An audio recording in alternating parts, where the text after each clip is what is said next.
How are we doing, guys? So a different type of video for me today, but I hope you enjoy it. So what I want to talk about is muscles, and I'm going to do more of these videos as the weeks go on, alright? So the muscles I want to talk about is on the anterior or the front section of the thighs, the quadriceps.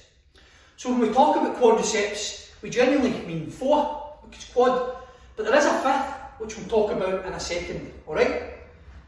So when we talk about muscles, it's very important first and foremost to understand for a muscle to affect a joint or act on a joint, it has to pass over it, right?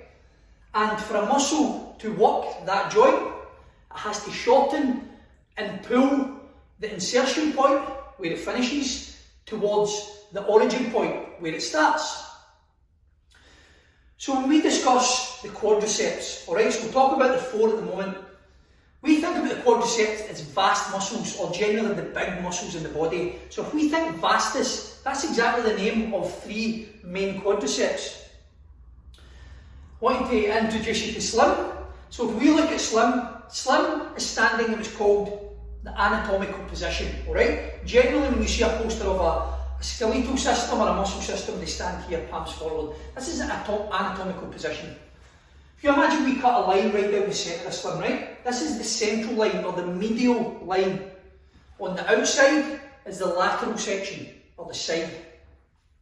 So bear in mind the quadriceps are called the vastus. So the lateral section or the lateral quadricep is called your vastus lateralis. The one that runs down the inside is the medial side, so your vastus medialis. And then you've got one that runs down the centre, which is called your vastus intermedius, which lies under the main quadricep, which is called your rectus femoris. So with the quadriceps, all of them are responsible for extension of the knee. Bear in mind, I said to you, for a muscle to act on a joint, it has to pass that joint.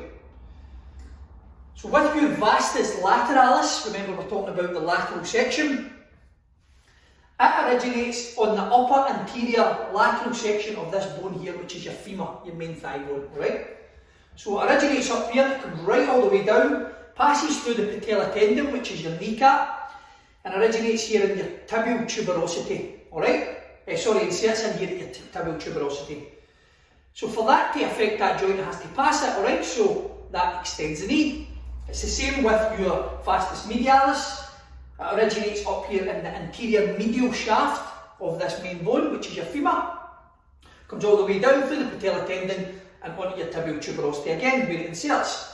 And your vastus intermedius is the same. That is up the upper anterior shaft, the medial shaft, and it almost sits a little bit laterally on this bone here, and again inserts into your tibial tuberosity. Again, with your rectus femoris, that also inserts down into this tibial tuberosity, so all of them extends this knee like this, so it affects this joint. But what your rectus femoris does that the rest of them don't, it passes the hip joint up here, this ball and socket joint up here as well, alright? And that origin is your AIIS, so your anterior, which is your front, inferior, which is below, iliac spine, which is this bony section here, the Mickey Mouse ears. So the AIIS, and because this passes this hip joint, it's responsible for flexion of the hip at the same time.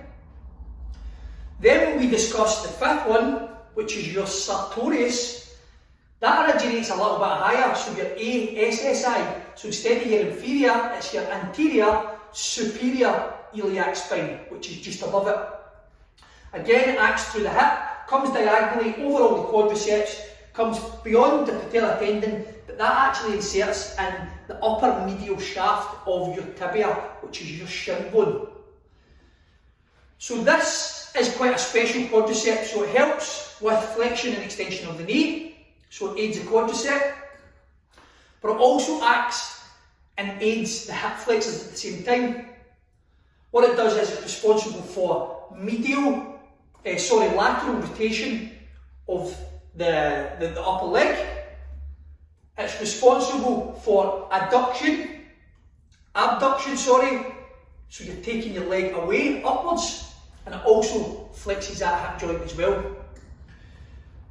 So I think it's very important, and it's quite good to know exactly where the muscles lie, what their role and responsibilities are, because I think from a training point of view, if you know that, then you can build better posture, build better symmetry, and start to target certain areas of that upper leg.